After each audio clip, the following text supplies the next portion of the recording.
coba di record ya. Jadi kalau sudah di record berarti sudah mulai. Silakan Ibu.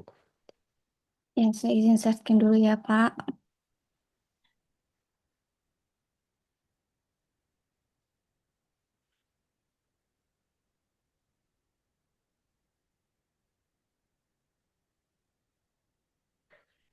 Apakah sudah terlihat? Sudah Ibu. Bu, Baiklah. Saya mulai dengan pantun terlebih dahulu. Jalan-jalan ke Bengkulu, jangan lupa membeli durian. Assalamualaikum warahmatullahi wabarakatuh. Semoga tetap semangat hadirin sekalian. Ya. Waalaikumsalam Waalaikumsalam warahmatullahi warahmatullahi wabarakatuh. wabarakatuh. Burung camar, burung kenari terbang tinggi di pagi hari. Tolong perhatikan presentasi yang sebentar ini, walau sebentar, semoga berarti. Ah, Baiklah, pada perkuliahan kali ini saya akan memberikan materi tentang histologi sistem kardiovaskular. Dengan saya, Dr. Indri Asrina M. Biomed dari Departemen Histologi FKIK UNIN. Nah, pada perkuliahan ini kita ada pendahuluan, apersepsi, ice breaking, penjelasan materi, diskusi, dan penugasan serta penutup. Nah, kita sebelum memulai perkuliahan, marilah kita berdoa menurut agama dan kepercayaan masing-masing. Berdoa dimulai.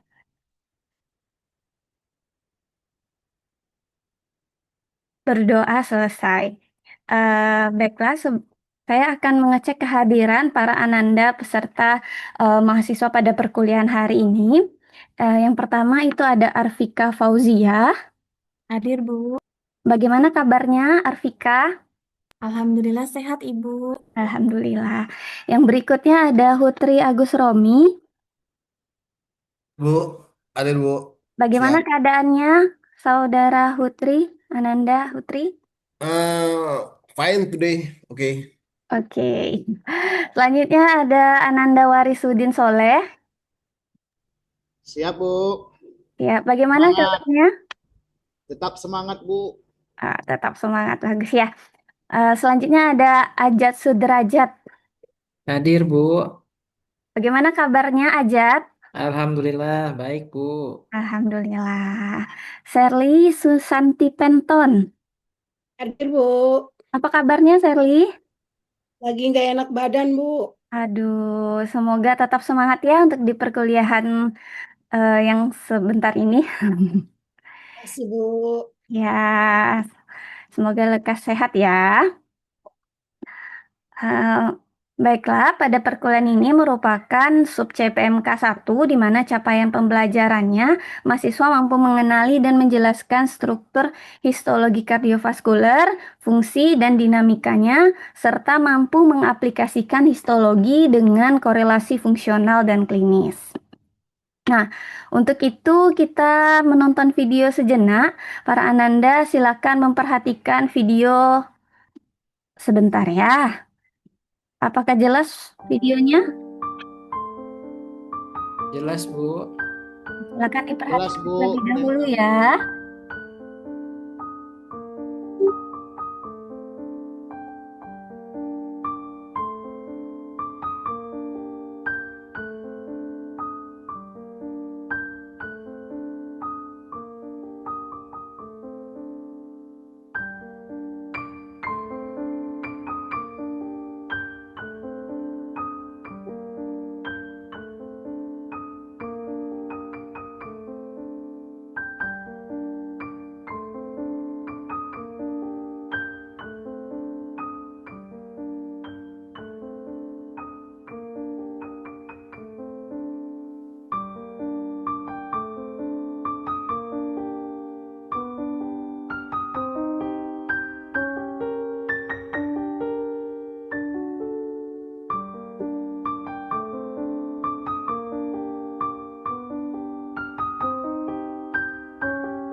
Sudah memperhatikan videonya? Baiklah, berikutnya kita mintakan pendapatnya. Pendapatnya boleh tuliskan di Mentimeter, diakses dengan QR code yang sudah tertampil, atau bisa masuk langsung dengan join pada menti.com menggunakan kode yang telah tertera. Apakah bisa Ananda sekalian mengaksesnya? Ya, baik, Bu.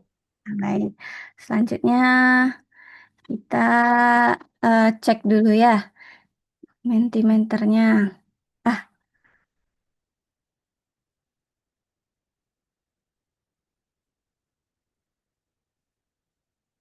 pendapatnya. Sudah ada beberapa yang menyampaikan pendapatnya ya. Kodenya cepat sekali hilangnya, Ibu. Wah, kodenya. Ini kodenya ada 76049264.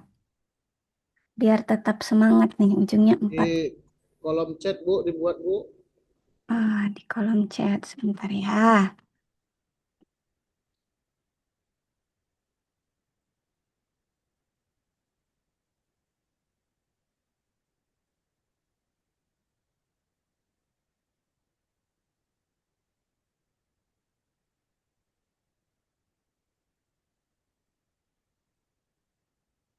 Apakah bisa? Oke. Ya, pendapatnya ya. Baiklah, kita lihat dulu siapa yang akan menyampaikan pendapatnya.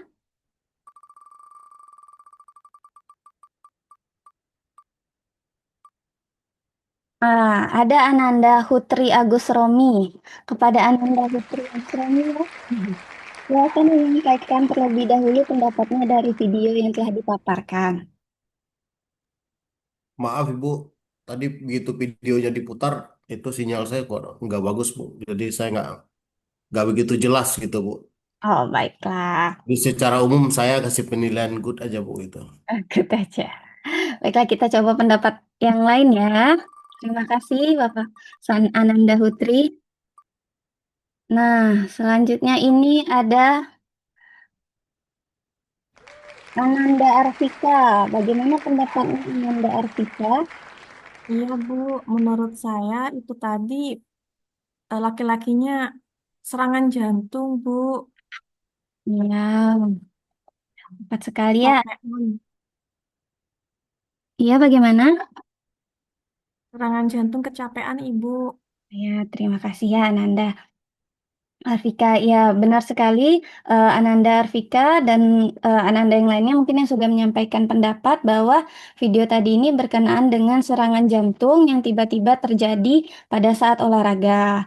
Nah, bagaimana fungsi jantungnya dan bagaimana ketika kita berhadapan dengan pasien seperti itu sebagai Ananda yang calon dokter, sehingga perlu kita untuk belajar bagaimana histologi, bagaimana apa yang terjadi pada keadaan itu. Nah, jadi kita langsung masuk dulu ke apa itu sistem kardiovaskular. Apa itu sistem kardiovaskular, Ananda? Apakah ada yang ingin menyampaikan pendapat? Nih, kita lihat dulu ya siapa yang belum tadi ya.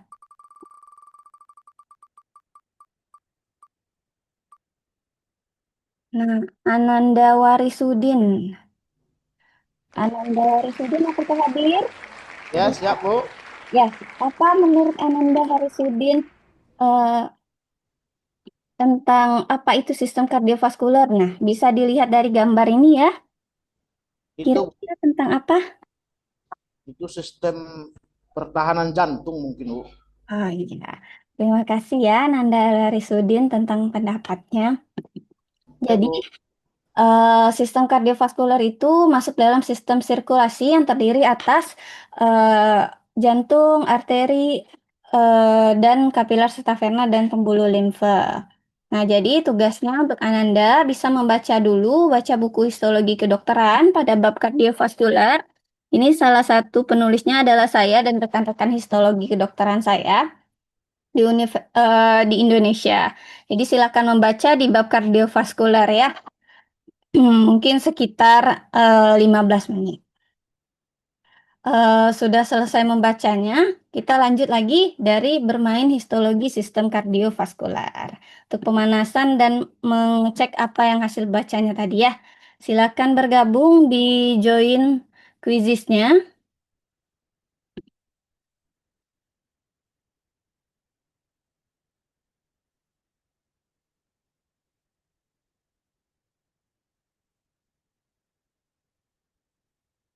Apakah bisa bergabung, Ananda sekalian?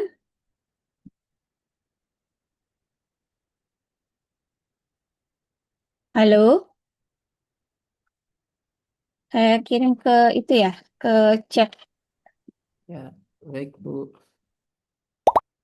Nah, sudah ada yang join ya. Baiklah, kita langsung mulai saja kuisnya. Ada peserta Shirley Penton. Rekan-rekan yang lain sudah join ya, sudah bisa bisa bisa diakses. Ananda sekalian, kita mulai ya.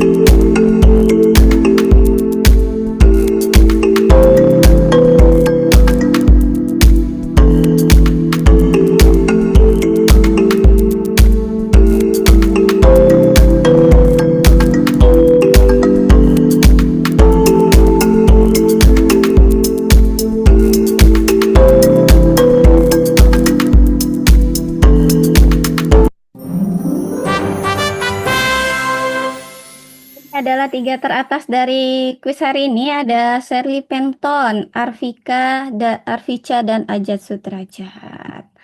Ya, berarti ini sudah bagus ya pembacaannya dengan bab kardiovaskular.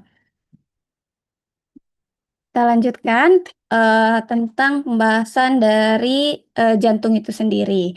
Dia merupakan sistem sirkulasi, pusat sistem sirkulasi yang diklasifikasikan ada dua, yaitu sistem kardiovaskuler yang merupakan sistem tertutup dan sistem limfatik yang merupakan sistem terbuka. Nah, hubungan secara struktural dan fungsional sistem kardiovaskuler ini berhubungan dengan sistem limfatik, di mana jantung itu memiliki ruangan, ada lapisan dinding, ada rangkanya dan ada sistem konduksi. Dan secara histologi, semua sistem kardiovaskuler ini dibatasi oleh endotel, ya. Ada lapisan-lapisan jantung juga. Nah, bagaimana dengan lapisan endokardium, lapisan yang terdalam, yaitu dia ada sel endotelnya yang berbentuk poligonal gepeng. Dan selanjutnya ada lapisan subendotel yang merupakan lapisan jaringan pengikat longgar tipis dan jaringan pengikat longgar padat yang tebal. Di mana di sini dia mengandung ada pembuluh darahnya, ada saraf, dan ada sistem konduksi jantung. Yang ini ya, yang P ini Purkinje yang merupakan sistem konduksi untuk jantung.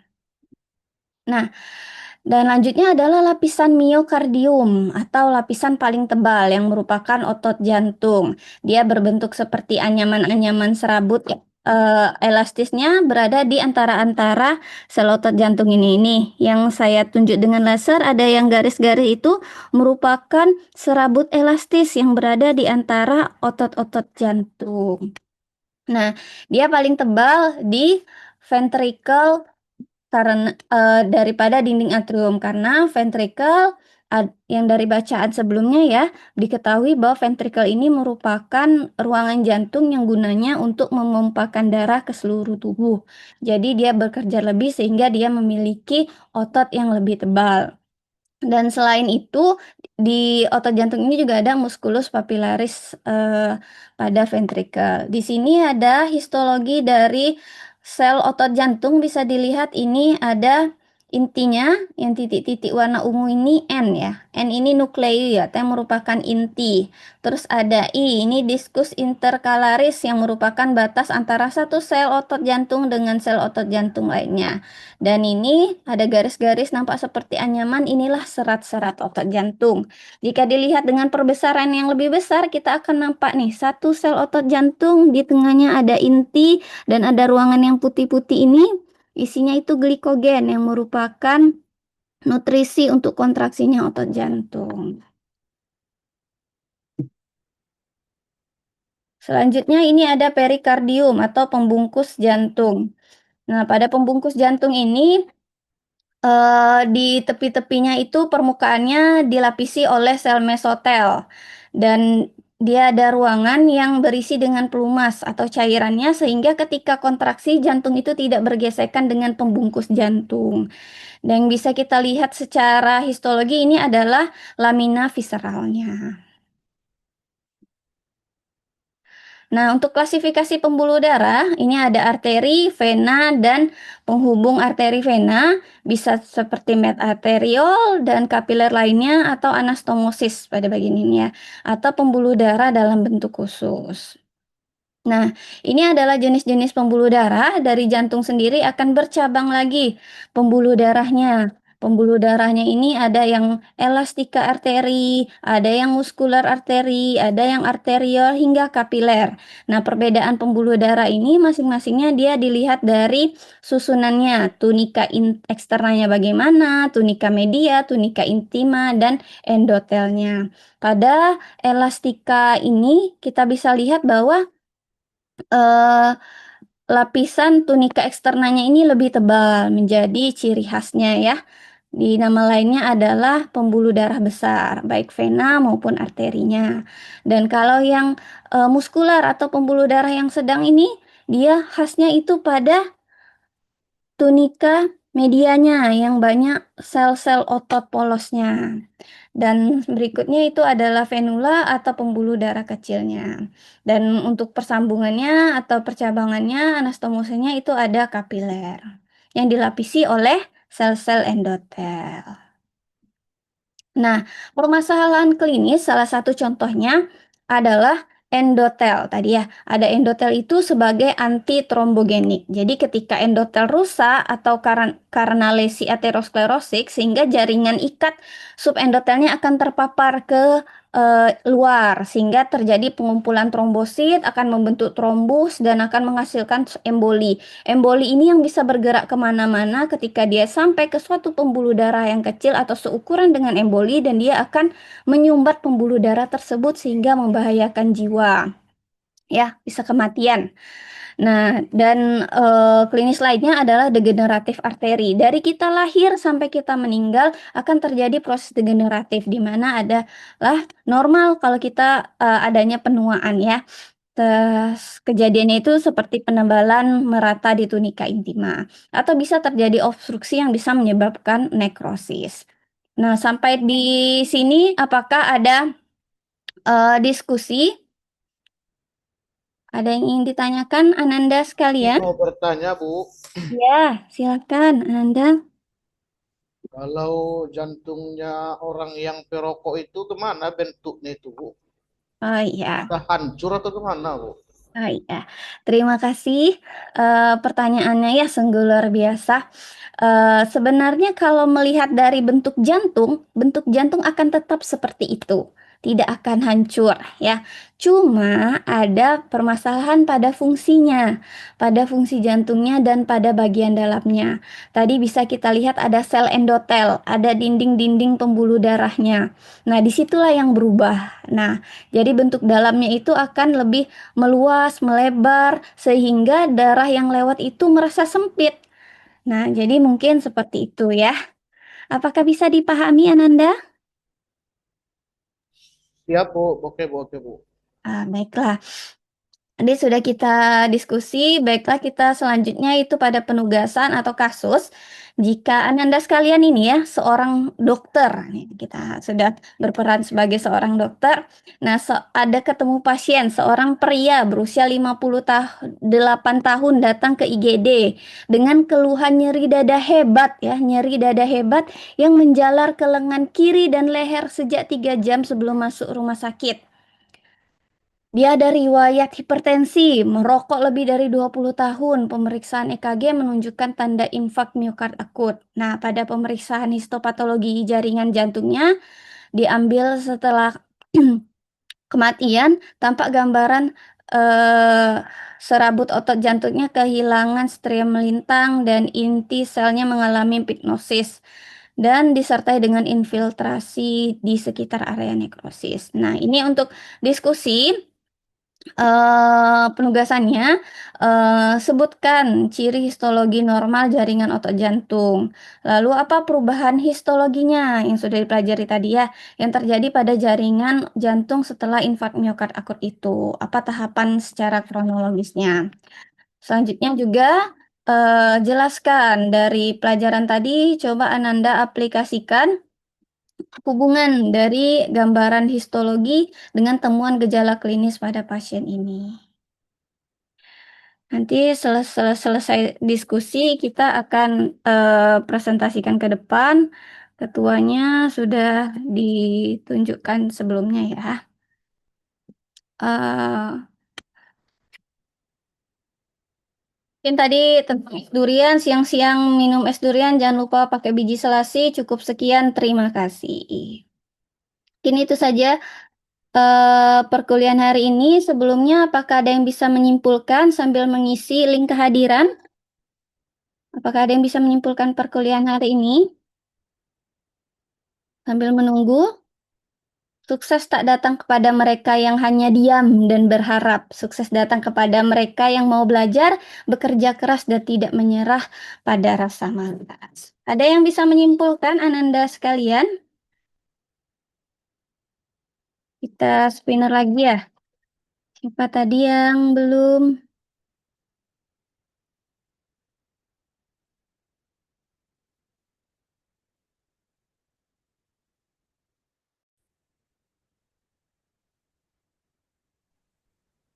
Mohon maaf, Bapak, saya tidak tahu saya terpotong sejak kapan ya, Pak?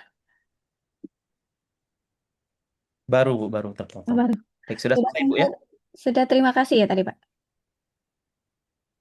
Ya, terakhir tadi kesimpulan Oh, kesimpulan. menanyakan Baik, Bapak. peserta untuk menentukan. Baik. Baik, terima kasih Bu atas materinya. Sekarang kita masuk ke sesi saran ya oleh Bapak Dr. Noe. Silakan Bapak. Ya baik, terima kasih banyak Pak Dwi Bayu Saputra. Luar biasa nih Ibu Indria ya. Ya, Bapak Ibu berikan tepuk tangan yang meriah untuk Ibu Indria terima kasih. Asrinda ya. Baik, sebelum saya memberikan masukan, saya persilakan Pak Hutri Agus Romi ya memberikan komentarnya. Silakan Pak Hutri. Assalamualaikum warahmatullahi wabarakatuh. Waduh, Salam. ya menyaksikan Ibu Dokter presentasi saya nervous jadinya Pak. Karena luar biasa sekali simulasi awal dan pembelajaran yang Ibu Dokter sampaikan eh, sangat bagus Pak menurut saya. Saya sebagai mahasiswa termotivasi untuk mengikuti apa yang beliau sampaikan. Gitu Pak. Kira-kira Ya. ada kelemahannya Pak disampaikan. Satu saja Eh, menurut Bapak yang perlu diperbaiki. Kelemahan yang perlu diperbaiki Pak ya. Eh, Apa ya? Mungkin eh, penguasaan dari untuk memancing mahasiswa Pak untuk ikut ke dalam apa yang disajikan gitu. Gitu Pak. Apa Oke, saya karena baik. bukan berlatar belakang dari kedokteran sehingga saya nggak begitu tertarik melihat apa yang disajikan gitu. Pak Nel. Terima Oke, kasih. baik. Terima kasih Pak Siap, Putri ya. siap. Ya, diterima Bu Indria ya masukannya. Diterima, Pak. Terima kasih, Pak. Ya, Siap Bu Dokter. ya baik Bu Indria ya. Secara keseluruhan sudah bagus ini. Ya. PowerPoint berbasis tipeknya sudah mulai terlihat ya. Hanya memang beberapa aplikasi itu di luar PowerPoint. Iya, Pak. Jadi Ibu keluar masuk PowerPoint. Harapannya diintegrasikan di PowerPoint ya Ibu ya. Iya, Mulai Pak. tadi menggunakan spinnernya kalau bisa menggunakan AHA Slide Ibu ya. Baik, Pak. Sudah dicoba belum AHA Slide-nya? Belum, Pak. Kemarin tidak berhasil, Pak. Jadi cari Oh, jalan sih, it- jalan lainnya dulu, Pak. Jadi Oke. menggunakan website. Ya usahakan nanti PowerPoint-nya yang 2022 lah yang bagusnya minimal lah. Baik, Pak. 2022. Ininya apa? Windows-nya ya, Windows-nya yang 2022 biar support ya. Sampai quizzes, ya harapannya yang quizzes juga menggunakan class point gitu. Baik, Pak.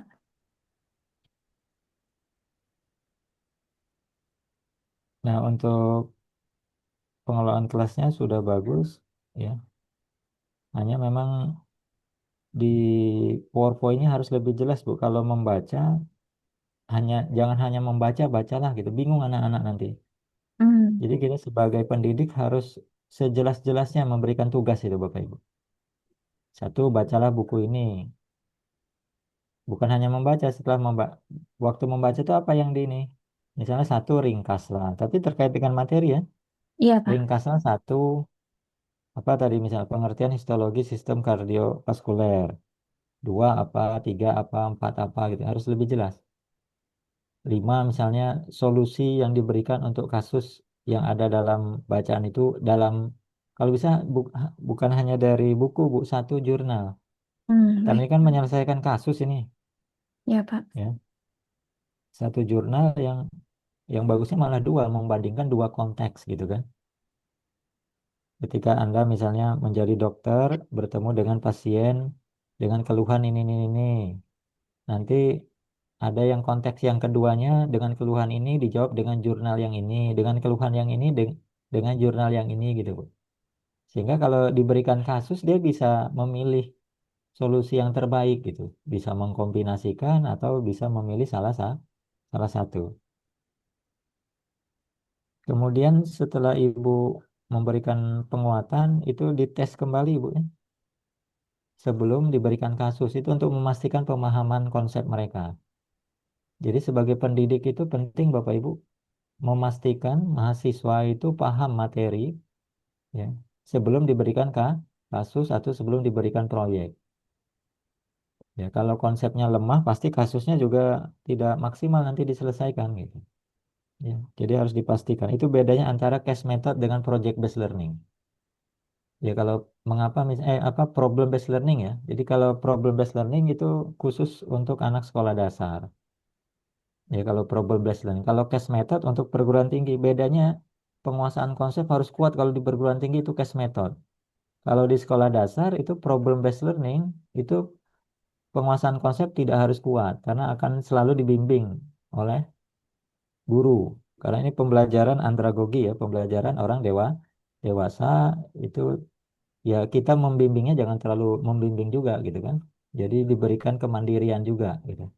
Sehingga konsep itu sangat penting dalam case method. Kemudian ketika memberikan penguatan kasus-kasus kalau bisa diberikan Bu beberapa konteks. Ibu tadi belum memberikan beberapa contoh kasus, baru hanya konsep kan. Ya. Ya, Pak. Kemudian kalau ibu mengajar yang CPMK ya, yang CPMK, sub CPMK-nya saja, CPMK-nya nggak usah, CPL-nya nggak usah, sub CPMK-nya saja. Tadi mahasiswa mampu menghadapi. Nah, ini bahasanya kalau menghadapi, kalau saran saya jangan menghadapi lah.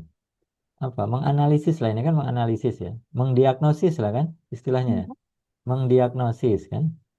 Jadi mendiagnosis apalah tadi ya, cuma jangan menghadapi lah istilahnya agak kurang mungkin bisa dicerna bisa tapi kurang kurang tepat gitu ya.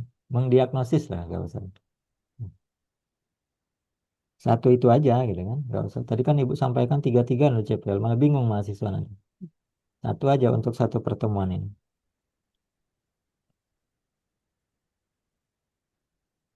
Jadi mungkin karena waktu misalnya Ibu belum terlihat membimbing mahasiswa kan dalam menyelesaikan kasus. Kemudian belum memberikan evaluasi. Jadi nanti di real teachingnya berikan evaluasi ya terkait dengan presentasi ya, penyelesaian kasus lewat presentasi, diberikan evaluasinya, kelebihan kekurangannya, kemudian diberikan penghargaan Bapak Ibu. Sekali-kali berikanlah hadiah ya kepada mahasiswa. Buat aja misalnya kado besar tapi isinya dua buku itu nggak apa-apa. Kan modal kardus gitu kan modal ini. Tapi mahasiswa itu akan berkesan selamanya. Nanti kalau mereka sudah sukses pasti ingat dengan Bu Indria. Apalagi kalau misal udah jadi anggota dewan, udah jadi pokoknya udah sukses lah pasti ingat Bu Indria. Saya beberapa kali di WA oleh mahasiswa ya. Pak, Alhamdulillah terima kasih ya Pak, saya lulus PNS, Pak lulus CPNS gitu. Jadi memberikan kabar itu sebuah kebahagiaan bagi kita Bapak Ibu. Gitu. Harapannya seperti itu. Jadi berikan pembelajaran yang meaningful, yang berkesan ya, bermakna kepada mahasiswa. Jadi berikanlah, kita mengajarkan memberikan penghargaan ya. Nah, dalam hidup ini kalau ingin dihargai orang lain, kita harus menghargai orang orang lain terlebih dahulu.